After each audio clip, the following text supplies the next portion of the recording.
بإحسان إلى يوم الدين. الحمد لله على نعمة الإسلام وكفى بها نعمة. الحمد لله الذي لا يحمد على مكروه سواه. ونصلي ونسلم ونبارك على النبي المبعوث رحمة للعالمين سيدنا محمد وعلى آله وصحبه ومن تبعه بإحسان إلى يوم الدين. Inshallah, this evening we'll cover two topics. One is the Muslims and the US elections, and the other is the latest on the Middle East. We did not meet in a while because of travel, so inshallah we'll try to use the time and give you some time for questions and answer and comments. Bi'idhnillah Sami al-Alim. Let's start with this US election. Of course, this saga will be over hopefully in 2 days, although it may go on and on and on. Allah knows better.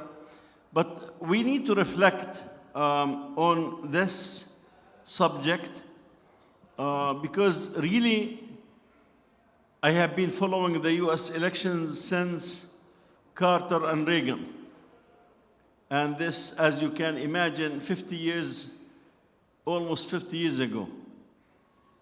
Never had the interest of Muslims in such election been so much. Yes, when Al Gore and Bush, the son, had this election, there was some interest. At that point, I was told of a story in one of the Muslim communities where basically the community split.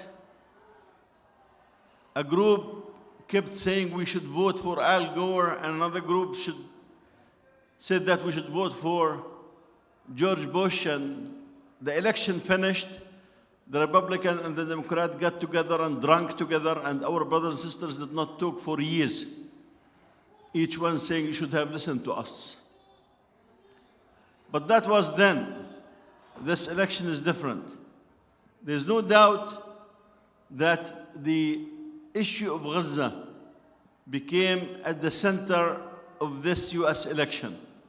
Not just as far as Muslims are concerned, but as far as young Americans are concerned, as far as left, people on the left, people on the right, people who do not have a label, you start seeing this issue being pointed at as something that is very relevant in this election. In fact, some went to the extent of saying Gaza will determine the US election. Whether this is right or an exaggeration, that's a different issue. Because as you know, there are bulk of voters that are much larger than the Muslim and Arab voters around the country. Somebody said, why do you bring Arabs with Muslims? Because many of the Arabs are Christians. And there are many of them in this country. And they share, many of them, in the affairs of the Middle East and concern about the Middle East. But let's admit that we have a big size of seniors, big block of voters. We have a big block of voters of the Hispanics and the African Americans. We have a big, large block of the white men and the black men, and they are being, targeted by the candidates because they are different sectors in this regard. So I want to mention, inshallah, a few points, and hopefully try to learn some of the lessons for this time and for the future down the road. First of all, some came and asked, what are the candidates that the IAR is endorsing? And I explained to them that IER is a non-profit organization. Non-profit organizations are not allowed to promote or support a candidate. So this should be known that the law for those tax-exempt organizations does not allow them to interfere in this aspect of the political process. They can, for example, invite a candidate, invite another candidate, and do some of the stuff. In fact, when Trump was president, he tried to change this because he realized many of the churches with those evangelical Christians who support him, they may use the pulpit of the church effectively to promote his candidacy for the second term. But it did not fly. So that's one that should be clear, that Masajid cannot endorse a candidate. While, for example, an organization like MAPAC, locally, or MPAC USA and others nationally, they can, because they are not in that category. They are not tax exempt. If you support them with some money, you cannot claim it on your taxes in this regard. Other brothers have asked myself to endorse somebody and tell them how to vote. I said, I'm not going to get into that, and I will explain more later on. I said, you need to understand the reality. I can answer your questions, but this is really up to you in this regard. So that's one aspect. The second aspect, which is really something that should not have happened, is if there is a divisive issue that divides the Muslims in this country, imams should not get involved and make it worse. Some of you know, some of you do not know. But basically, like 2 months ago or so, more or less, a group of imams came with a statement. And after that, another group of imams came with another statement contradicting the first one. And last week, in Detroit, Michigan, we saw another group of imams coming with a third alternative. 3 or 4 or 7, in Virginia, there are 7 choices. I was in Virginia last week, and the imam was discussing this in the khutbah. Basically, in this regard, you have those choices, and the Muslims see, okay, there is this issue that is for the best of interest of Islam and Muslims in this country and around the world. Then the imams can come and encourage the people, to follow a certain direction based on recommendation of one of those political organization. But the fact that this was clearly an issue that people were already fighting over it on social media and even on groups, WhatsApp groups and other true Muslim. If you do not fight or vote for my candidate, hellfire is waiting for you. I mean, you hear these things coming from different brothers. I have not seen statements from sisters, but from different brothers throwing these statements left and right. In fact, I attended a Jum'ah khutbah last Friday, not this Friday, the Friday before, in Virginia, where the Imam gave a very reasonable khutbah until the end, where he said basically, you do not have one choice, you have 7 choices for the president. So you are responsible for, your vote. And hellfire, you need to remember hellfire. Then he said, I'm not trying to scare you. I mean, give me a break. If you mention hellfire, what is it that you are trying to do? You are saying, remember hellfire? I'm not trying to scare you. It really, became ugly. And people, I saw people knocking people out of user groups because of a statement here and a statement there. How we can accuse a brother or a sister that you are pro-genocide because you are not supporting my candidate. How? On what basis? They may see things different from the way that you see it. And this is not a question that is really clear. Even if some people will come and claim, brother, the choice is clear. I am telling you, the choice is not clear. Because no one can claim that this person or this person or this person will do any good for Gaza or for the Muslim world or for the Muslims here. It's unpredictable of what will be the outcome of the two main evils. You know, the lesser of the two evils or the evil of the two lessers. No one can come and say, oh, you know, this is definitely what happened.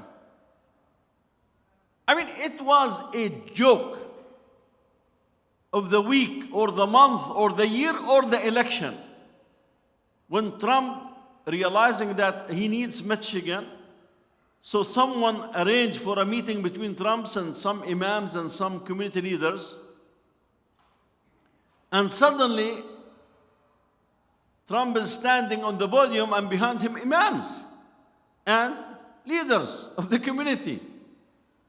And when they were asked, you know, how in the world would you do that? Said, well, we sat with him and we gave him our 5 demands, and he said he agreed with them 100%. Let me give you news. If you ask Trump to take the shahada in that room, he will tell you, Ashhadu an la ilaha illallah wa anna Muhammadan Rasulullah. I mean, this guy has been saying to every group what they like to hear. I mean, he did not tell them, look, yeah, I will try my best. He said, I agree with you 100%. So I will say definitely, you know, he fooled those brothers who met with him. But I will not question that, oh, some of those brothers, they were paid. They got money for that. I mean, how? On which basis? On which basis? You know, you listen to them, they said, look, Harris ignores the Muslims. She would not even let them speak at the convention and this and that. And this person came to us. I'm not agreeing with that logic at all. But all what I'm saying is that there is limitation, there's red lines that we have crossed throughout this election, that we're out of the bound of Islam. Islam does not accept. You are questioning people's intention. Oh, you know? Yes.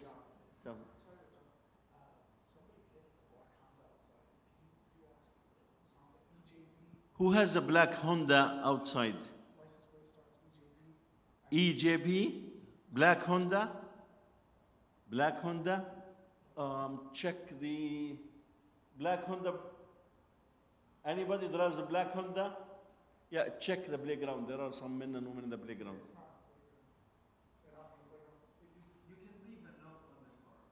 Yeah, just leave a note. Maybe, yeah, khair inshallah.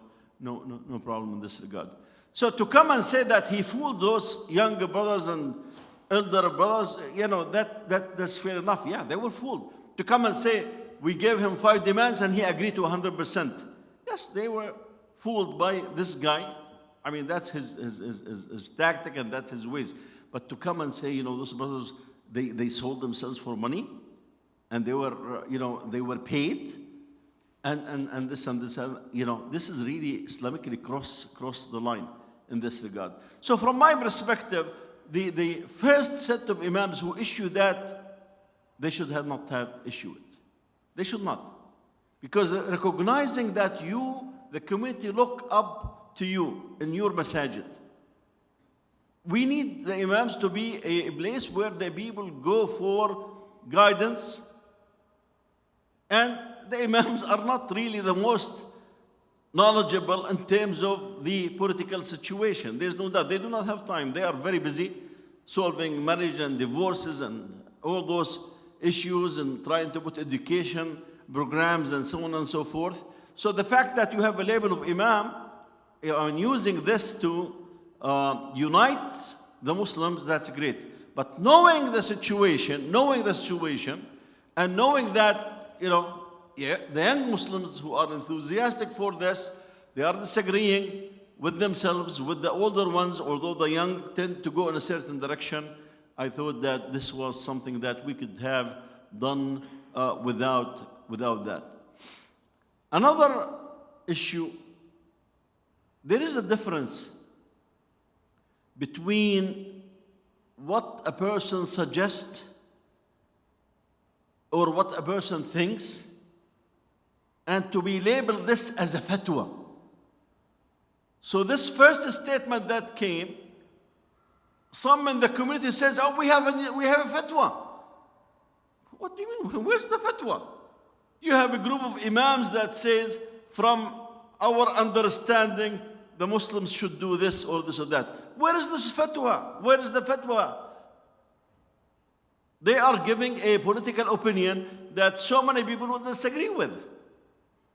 And so many imams will disagree with. And this is a political situation. You are studying the landscape and says, this is in the best interest of the Muslims. And you will get so many others who say, no, this is not in the best interest of the Muslims. You did not take into account 1, 2, 3, 4, 5. I can sit here for an hour talking to you why the Muslims should vote for X and should not vote for Y. And then I'll take another hour to talk why the opposite of what I said before. And then give you another one of those 7 choices that are there. Because really the understanding what Trump have done during his time will get you in a certain direction. Understanding what Biden and Harris and company have done in the past year get you in another direction.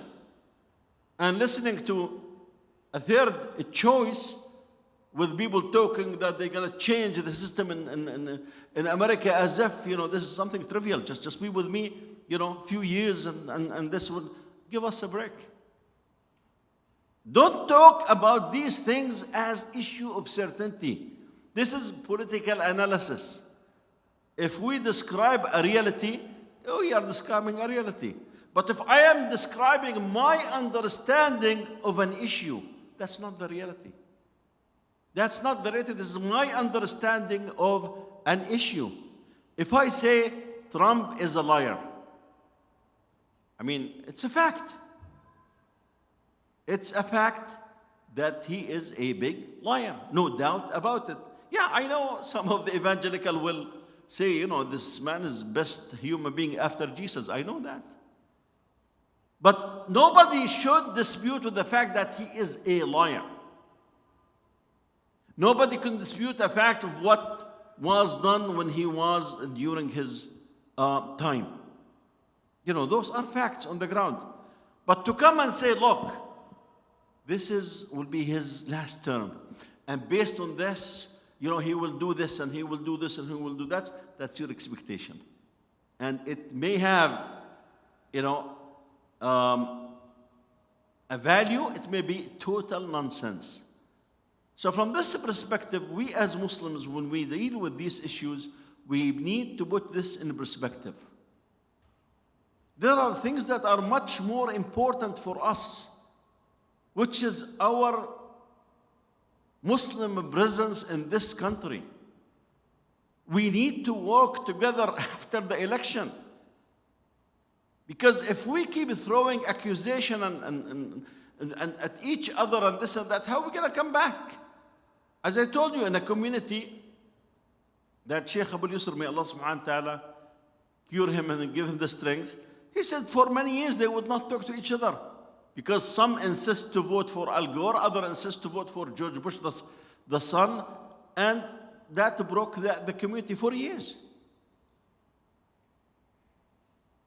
I know the situation in Gaza really made many of the Muslims and the non-Muslims reach to a point of even breakdown. How could this be done to our brothers and sisters and the whole world is watching? How could a minister say we should starve the people of Gaza we should not allow even an aspirin to go on, but the world will not accept this. That's why we are not doing it. So basically, yeah, I want to do it. We should do it. Starve them to death. But the world does not accept this. You know, you hear these statements and there's not much of a reaction. Now, I'm not saying there's not much of a reaction from Biden and Harris and Trump, even our so-called Arab leaders. Not, did you hear any objection? Did you hear, you know, a strong reaction? Not at all.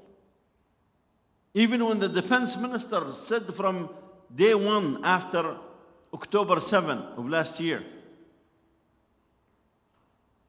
that we will not allow any fuel, any food, any medicine, the whole world was watching and very little reaction except from the masses.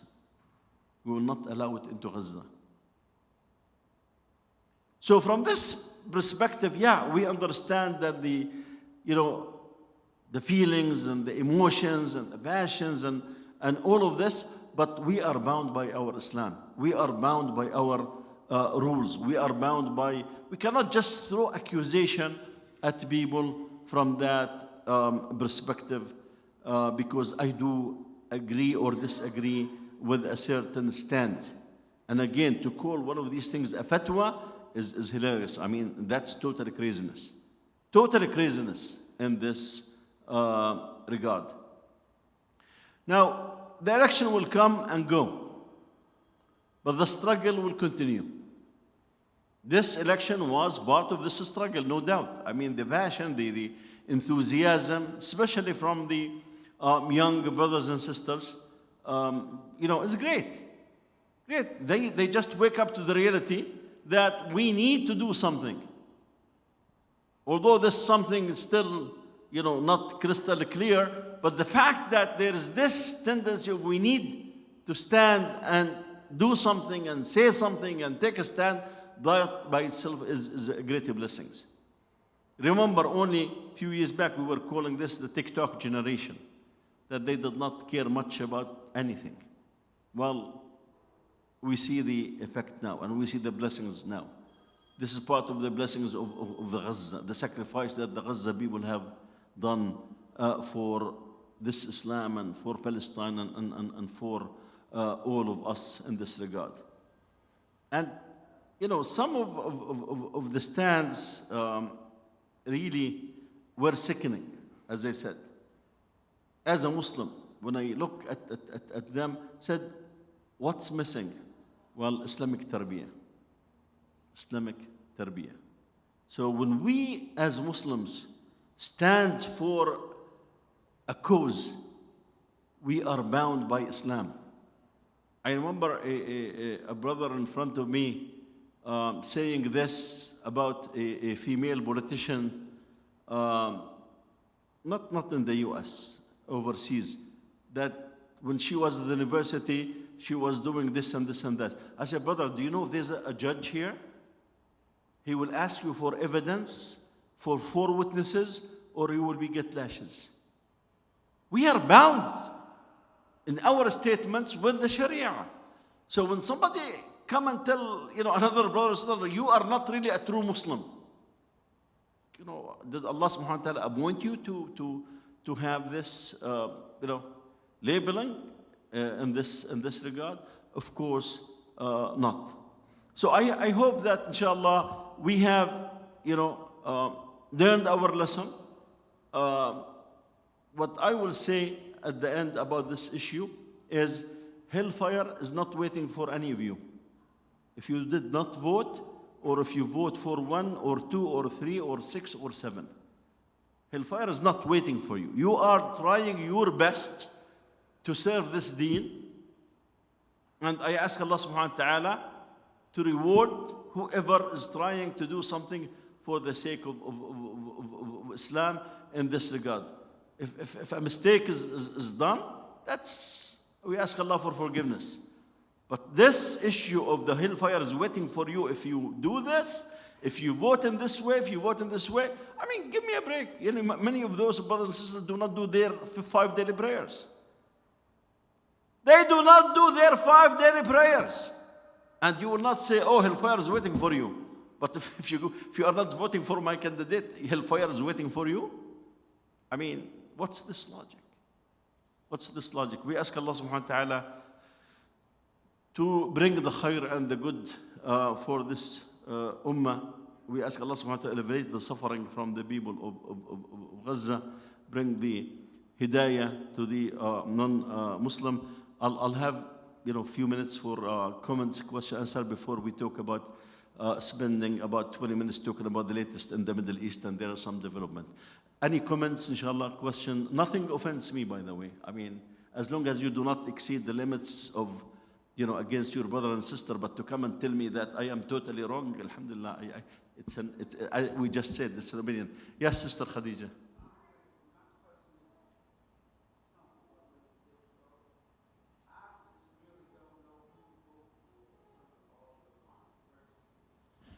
Just a minute, Naji. I can't hear you. Just wait a second.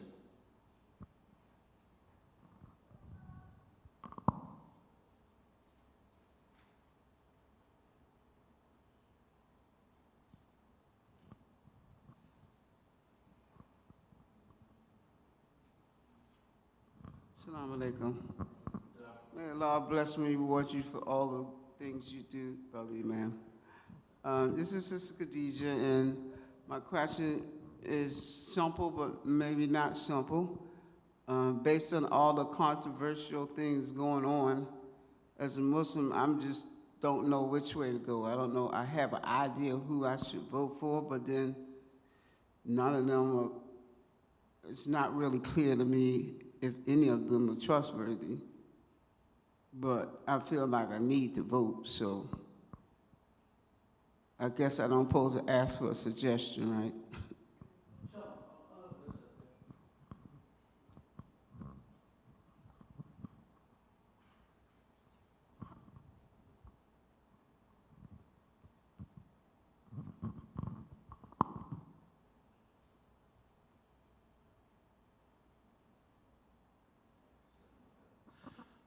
My suggestion to you, sister, is to look at what the different imams, unfortunately, different imams have said about each option, and see, where your heart is. I mean, those are, statements by Muslims trying to convince you in a way or another. Look at the three of them, the one who said A and B, and the one who said C, and see what would fit with what you think based on what you know. If you do not know and you are confused in this regard and you do not want to, you can stay at home. But you told me you want to vote, so that's your choices. It's too late to come and tell you, study the situation in your own and look at each one. The summary is there. The statement of the imams, the first one, the second, and what was said by the Imam in Detroit. There's already an interview with Mahdi Hassan that you can watch and see their logic, if there's any logic in there. But that should give you a hint of what's available. Any other comment or question? Yes, Haj Zaid.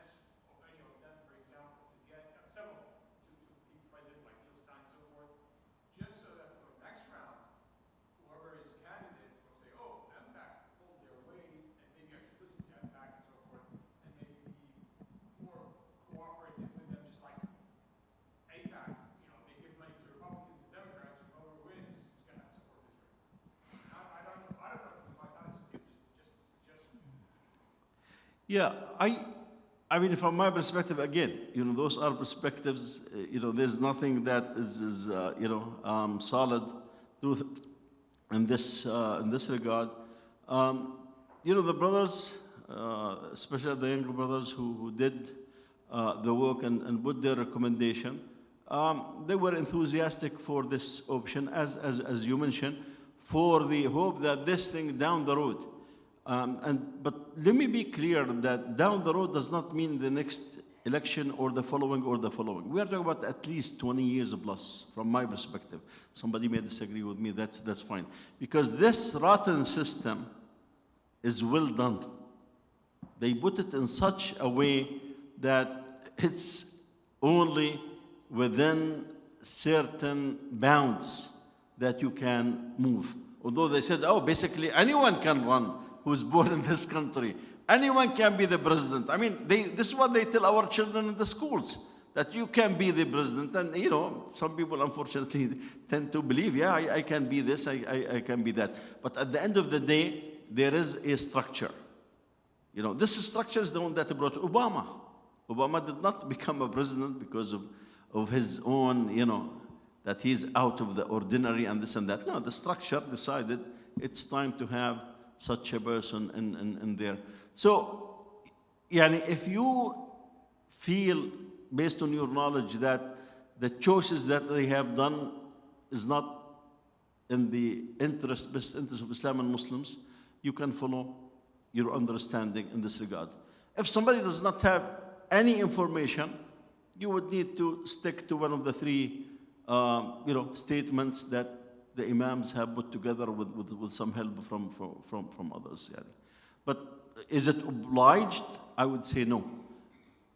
Except if we have a situation where there is this Muslims agree on a certain issue in general, and there are few people here and there saying, no, we should care about our taxes and we should care about the jobs and this and that, then that's become self-serving. They can be disregarded in this regard. But when the issues are not clear on which direction, as I said, I do not believe strongly of what some are trying to scare the Muslims, that the hellfire is waiting for you. It's not.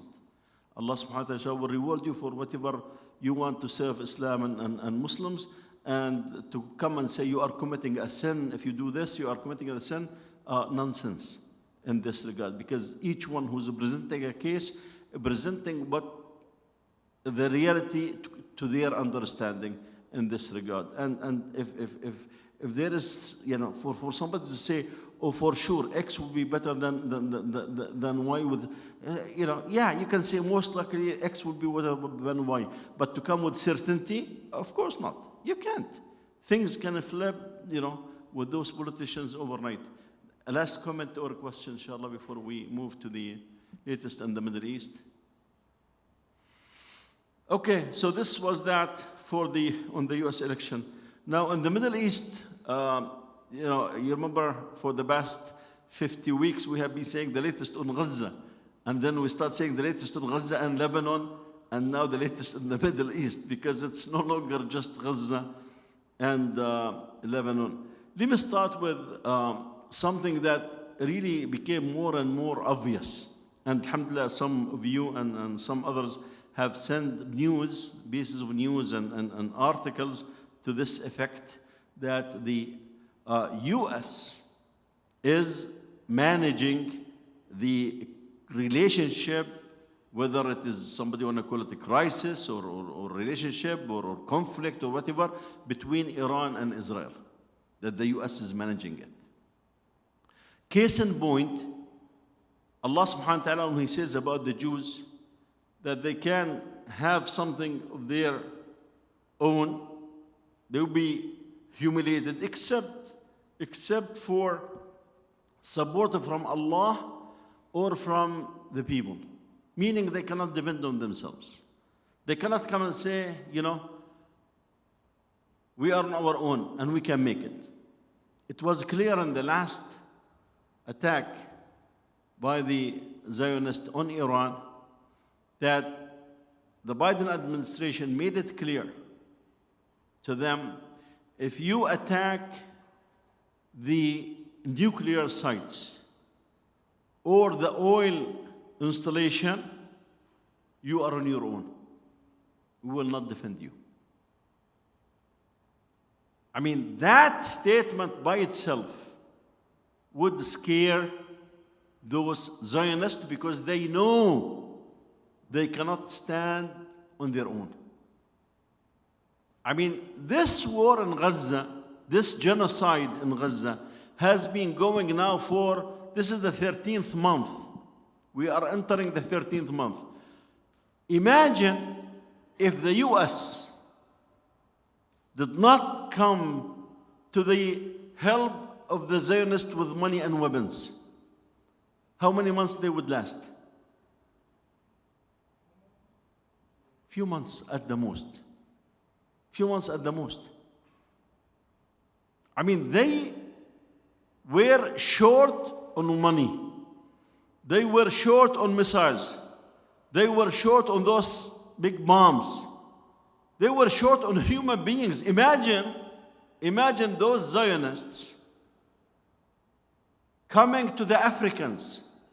If you do not know who are the Africans, a few years back, through Egypt, there's a route where Africans start flooding Africa and trying to go to occupied Palestine, seeking work and seeking better life than genocide in some African countries.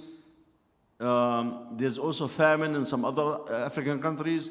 There's also, conflict and war. So many Africans fled through Egypt and went and lived in Israel. In fact, some of them are Muslims.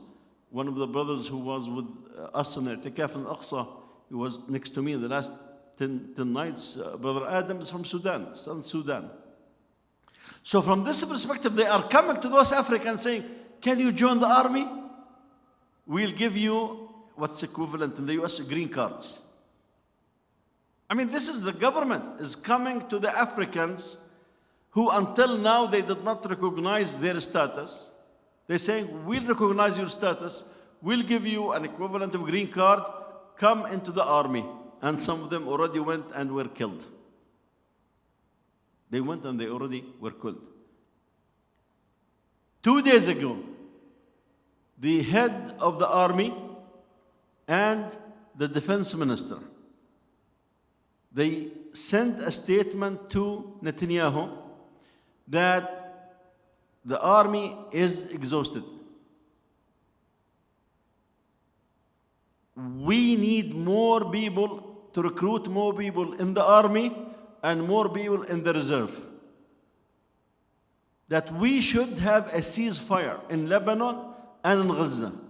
This is the chief of staff of the Israeli army and the defense minister together, talking to Netanyahu that the army is exhausted. We start having numbers, although not big, who are saying basically we will not serve in Gaza unless you go for a ceasefire.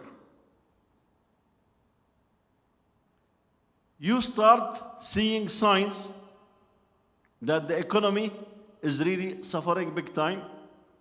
When they came to the budget of 2025, they had to cut too many corners in this regard.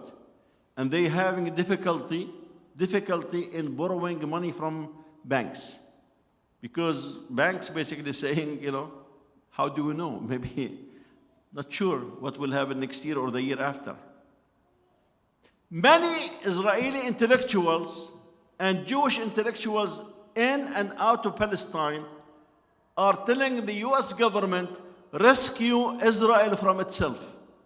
Because if this trend continue, we will not be here in a year or two. And this is real. This is not exaggeration. Because if this war continue and people still are living in large numbers and they will see that this threat every other day, I'm going to go to the shelters for hours. Every other day the schools will have, because every school have a shelter in the basement. What sort of life? I came from the West because now the Jews, we are in charge. We have the upper hand and we were promised, with this high tech, which as I mentioned, the high tech industry in Israel export 50%. 50% of the export in Israel are high tech, and 35% of the income tax is from high tech. Where's the high-tech people now? They are in Gaza and Lebanon fighting.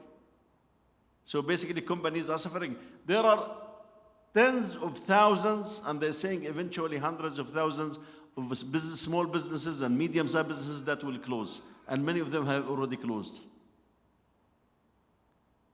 So they are telling, this is the chief of staff of the army, the highest authority, who stood to Netanyahu a month and a half ago when Netanyahu said, I want to get rid of the UNRWA in Gaza and I want the army to distribute the food. This guy who's the head of the army told him, get lost. We will not do it.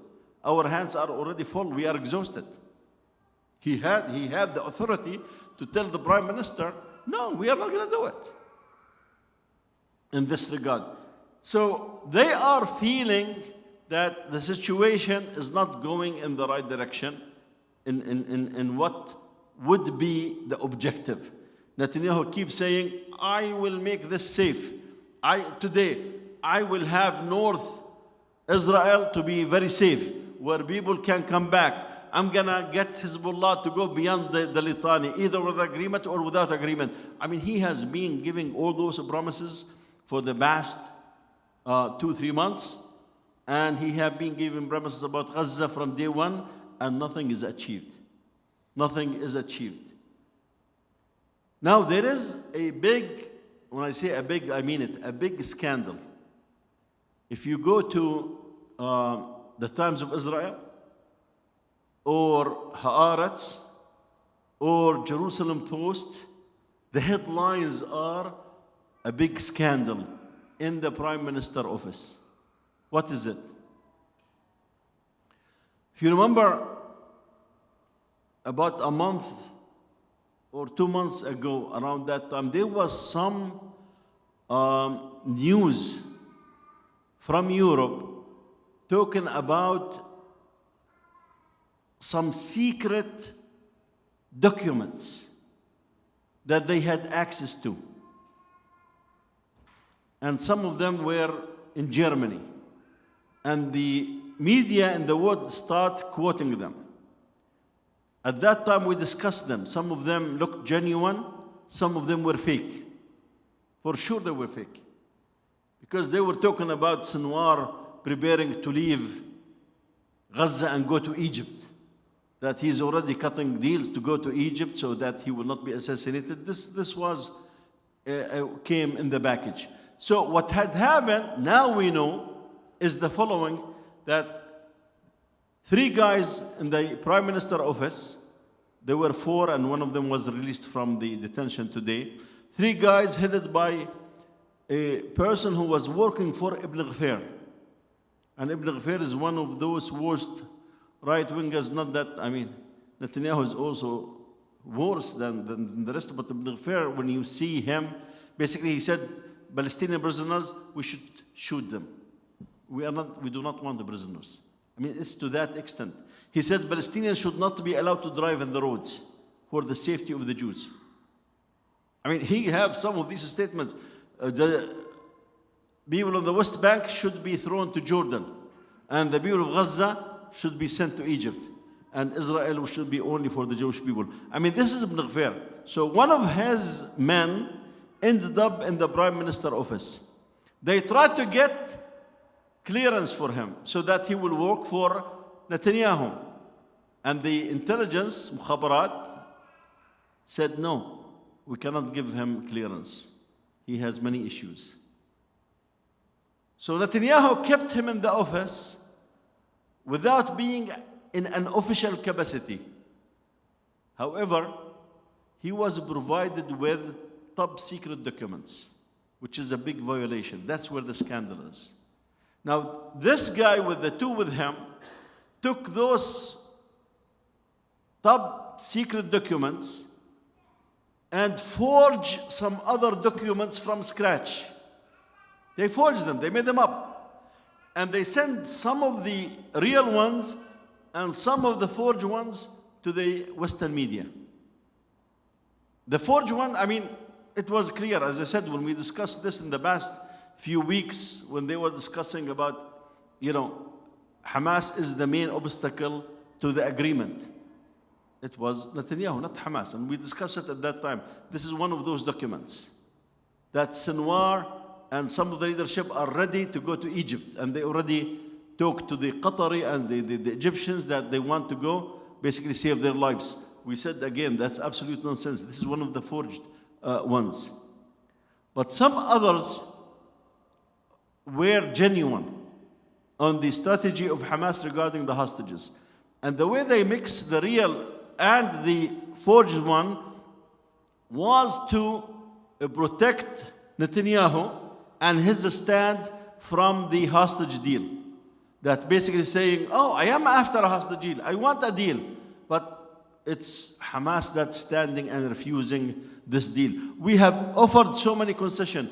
All of this was forged documents. But it did its part because it calmed many sectors within the Israeli society. Netanyahu is doing his best. He is offering this. Hamas, now few within, especially the left-wing media, saying basically, nah, that does not sound right. That does not sound right. Now we know that those all fake, except the few, because they want to have some authenticity and some reliability so that there's some trust on what they come. So they mix, as I said, the genuine ones with the fake ones, trying to sell the fake ones through the Western media. And unfortunately, some of the Arab media repeated some of these lies. I mean, we have seen in the Arab media, especially the Saudi media, that Sinwar is ready to leave Egypt, to Egypt to protect his life. We have seen before that, in fact, some of them at one point said Sinwar is living in Qatar or living in Turkey in 5-star hotels. The same thing they said about Haniya and his children. May Allah subhanahu wa ta'ala have mercy on all of them because they are all shuhada in this regard. So that's where this thing came from. Shifting gears, there were some decisions that were taken by the Knesset, the Israeli parliament this week, some of them very serious. One of them, basically, is saying that no country should be allowed to open a consulate in Jerusalem. And the vote for this was overwhelming in this regard. Many vote for it. What is also was more people who vote for it, 110 versus 10, is to abolish or stop or terminate, whatever you want to call it, the work of the UNRWA in West Bank, Gaza, and Jerusalem. So, for the first decision, it was aimed only and solely at the US, but they did not mention the US by name. They said no country will be allowed. Because remember, when Trump came, he closed this. Since I was in elementary school, there was a place in Jerusalem, it's still there, exists, that the US consulate that used to tackle the issues of the Arabs, Christians, and Muslims in the West Bank. They used to go to Jerusalem. When Trump came, he closed it. And when Biden came, he promised to open it. He could not open it because of the resistance of the Zionists. Why it's significant? Because the US is saying basically, Jerusalem is not the Israeli capital. It's a disputed land. It's occupied and eventually need to be settled through negotiation. So they said every country is allowed to open a consulate where? In Ramallah. And again, the target is basically the US. The second major one was the UNRWA. And the UNRWA, for those who do not know the UNRWA, it's the UN organization that deals with jobs and support for the Palestinian refugees. It was established by the Western countries after the 1948 Nakba, basically where 650,000 Palestinians were either killed or expelled from Palestine to Jordan, Lebanon, Syria, Iraq, and Egypt and beyond. So this organization has been serving the Palestinians. There are hundreds of schools elementary, middle, and high schools. There are many colleges. Yani it affects every fabric of the Palestinian society within Palestine and outside. And when the war in Gaza broke, the US pressured the Israelis to get the UNRWA to bring the food and distribute it. So there are two organizations that are there bringing food and trucks and distributing it, basically, the UNICEF, it's a UN agency, and the UNRWA. So this decision that 110 out of 120 voted for it is basically give the government 90 days to make some arrangements to close the UNRWA. And when Blinken got with Netanyahu, he said, didn't we agree that this should not be done? Netanyahu said, no, don't blame me. It's the opposition who did it. And it was a big lie, and the US knew it. Because the ones who brought, yes, the opposition voted for it. But the one who brought the legislation to the floor was Netanyahu and his alliance. Now, why would the opposition vote for it? Because this is popular. If you ask any Israeli here, they will tell you the UN, the UNRWA, is the organization that is training the terrorists. The UNRWA in their curriculum is the Palestinian nationalism. The UNRWA is they supported, children of people who are, in the prison or who attain shahada or what have you. I mean, within the Zionist entity, they have enmity toward the UNRWA, and they already destroy some of their property in Jerusalem and close some of their. So it would be a disaster for the people in Palestine and outside if the activity of UNRWA come to a halt. Their budget is in the billions of dollars, and the US is the main contributor to them. After October 7, when the Israelis said that there were many from the people who did October 7 were members or working for the UNRWA, some countries, hold the money, including the US, but then the rest of the countries start giving. The US pressured the Arab countries to give because they were bound by a decision by Congress.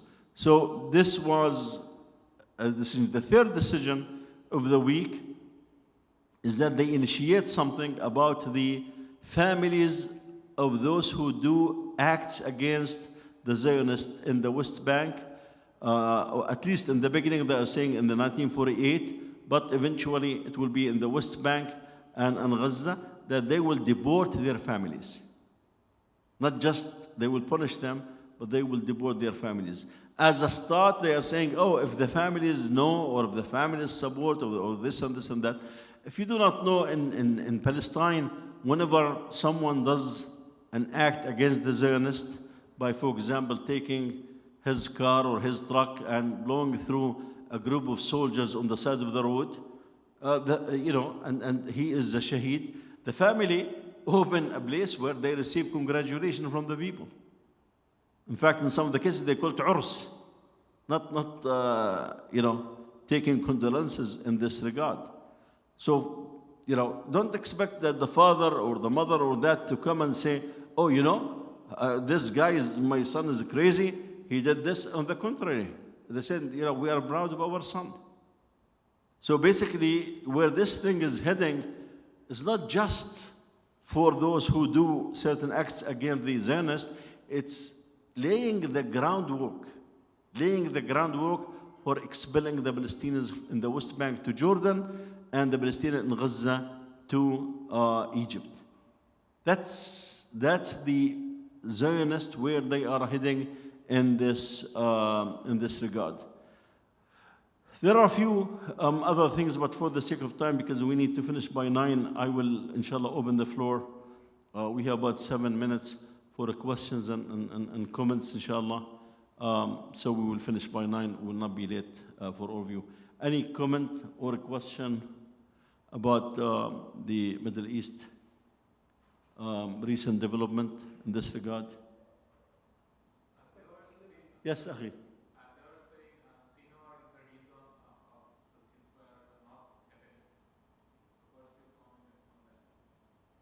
Why is the ceasefires not happening? No. Yahya Sinwar, part of the forged documents have made such statements and made statements that Yahya al-Sinwar want to rescue himself and go to Egypt. But again, those are forged documents. The statement that Hamas have issued, that before Yahya al-Sinwar attained Shahada, may Allah accept it from him, and after that, we have the same condition for the ceasefire, which is stop the war. Hamas did not compromise on this aspect, stop the war. At one point, they were flexible, saying that the first stage of the ceasefire, the Israelis do not need to do certain things, but we will negotiate that the second stage, this will need to be done. So as far as Hamas stand on the ceasefire, it has not changed. Now, what is changed is Netanyahu kept playing with it. For example, whenever he sees pressure on him, he come and ask the intelligence, like last week. He sent the head of the Mossad to talk to the Egyptians and to the Qataris about a ceasefire. And Egypt came with this funny ceasefire proposal. We're going to have 2 days ceasefire and rescue or release 4 hostages, which is of course ridiculous that neither part would accept. So the reason why there's no ceasefire, the Israeli government does not want a ceasefire, because it's not in their interest to have a ceasefire. The moment that you have a ceasefire with Hamas condition, it means that they did not achieve any of their condition. Their conditions is, we will eliminate Hamas. That's the objective. The second objective, de-radicalize Gaza. And the third objective is that we will free all the hostages. And none of this is achieved. And Hamas will not free all the hostages. They may free some, if they free some prisoners, but to free all the hostages, they are clear. The war needs to be stopped totally. The Israelis need to withdraw from Gaza. And what's after that can be discussed. And they are discussing that with different parts. Of course, the Israelis are suffering from strategic perspective, because the US keep asking them, what's the day after? What do you want to do? What's your plan? And they kept shut on this thing until, when there is some pressure on Netanyahu, he once said, oh, we agreed with the United Arab Emirates that they will run the security. And immediately the United Arab Emirates came and said, we did not agree to this. Although the Arab are lying, the United Arab Emirates are lying, they did agree to it. But they told Netanyahu, we will get some other Arab countries involved, we will lead it. There was this discussion, definitely, there's no doubt about it. But he exposed them, because he was under pressure. So they had no choice but to come and say, no, we did not agree to this. We did not agree to this. At one point, we discussed this also about 5 months ago or so, Netanyahu asked through intermediaries that Abbas people come and control the borders of Gaza on one condition: they do not identify themselves as Palestinian Authority. And this was in secret. He asked Abbas to send those people in secret. He did not say it in public. Abbas came in public and saying this is a big insult to the Palestinians and this is a big insult to the Palestinian Authority. We will not. We either go there and saying we are the Palestinian Authority, but we will not go there in secret and accept that. So some of these things they have been trying left and right. I think one of the brothers have spread this thing based on a video that the Israelis are preparing through the CIA concentration camps and this and this and that. I think all of this is speculation and nonsense. The CIA will not get involved in such a thing regardless of who said what. But the point is, the Israelis are trying a few things to say this is what we are planning. They are not planning anything so far. They are planning to stay in control in Gaza and hoping that somehow, after what they have done now for the past month in North Gaza, with really every day 50, 60 shaheed, is somehow we may get to the hostages, free them, and then we have no issue. But this seems to be far-fetched. Someone have something here? Yes, Hajj. Lebanon. Okay, the US wanted to use the crisis in Lebanon to elect a president. Because for the last 2 years and a half, Lebanon does not have a president. So the US, seeing the situation that it's really, in flux, that we can use this opportunity to get the parties to agree on the president. But to agree on a president, you need to have Hezbollah agreeing to it, and you need to have the right-wing Christian Phalangist groups agree to it. They have to agree on one person, and they did not.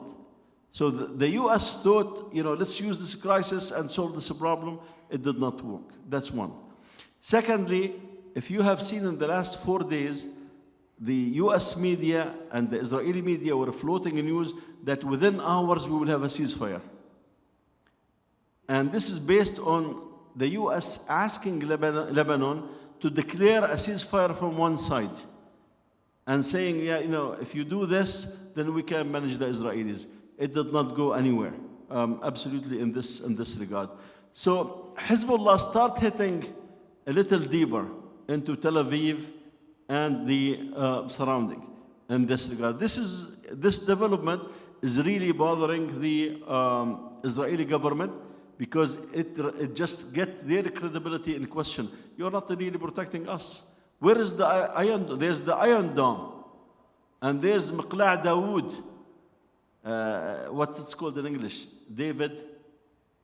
It has a name. They have this other David Sling. Sling is that? Yeah, David Sling. They have this. So where is it? But they are running out of missiles to defend themselves, and appealing to the US more and more and more. Some other countries, they said, we're going to stop sending them weapons in this regard. So for the Lebanon, this thing to continue, they have to reduce the casualties. October was terrible for the Zionists. There are so many were killed in Lebanon and so many were killed in Gaza. And the chief of staff of the army said, we had very painful days in October, because some of those days they have more than 10 killed and many injured in this regard. So if the casualty number, that's why you have seen they try to get more concentration on northern Gaza, to keep saying, look, we are doing this, we are doing this, and once in a while go and grab this person from Lebanon, or hit this place or that place. So no, neither the strategy is working, neither in Lebanon nor in Gaza. And until now, obviously, Hezbollah did not use the long-term, the missiles that will hit long range. They did not use them, because basically they know that it will be an all-out war. Yeah, there is war now. There's no doubt about it, but not an all-out war, because Hezbollah is trying its best to keep its gains, the political gains in Lebanon. They have political gains, they have military gains in Lebanon, and for them it's a priority. I mentioned, and I'll close with this, I mentioned before, when it comes to Iran, it's not their priority to liberate Palestine. Let's make this clear. Their main priority for Iran is their own interests. Their own interests. Liberating Palestine, that's not on the first or second or third priority of the Iranian government. Similarly with Hezbollah, it's not their first or second or third priority to liberate Palestine. They have their own interest, and they want to protect their own interest. And as political groups and as countries, I mean, this is something obvious. This is not something to say, they are, betrayal, or they are this or that, but that's the reality. But when they come and say, liberating Palestine is number one, they are not telling the truth in this regard. So that's the priorities in this regard. Now, this is not to be compared, unfortunately, with the stand of the Arab countries. Shame in the last 2 days, where a big ship full of ammunition for the Zionists went through countries, and none of the countries allowed it to dock, except Alexandria, they docked in Egypt. And the government was embarrassed. They issue a statement, the army, saying, you know, the army defends the people of Egypt and this and this and that, and we will not. But in fact, it docked in Egypt because that's what the document and the followers of those says. Jazakumullahu khair for being good listeners and for your patience. And we have exceeded by 3 minutes. Subhanaka Allahumma bihamdik. Nashhadu an la ilaha illa ant nastaghfiruka wa natubu ilayk. We'll see you inshallah next Sunday.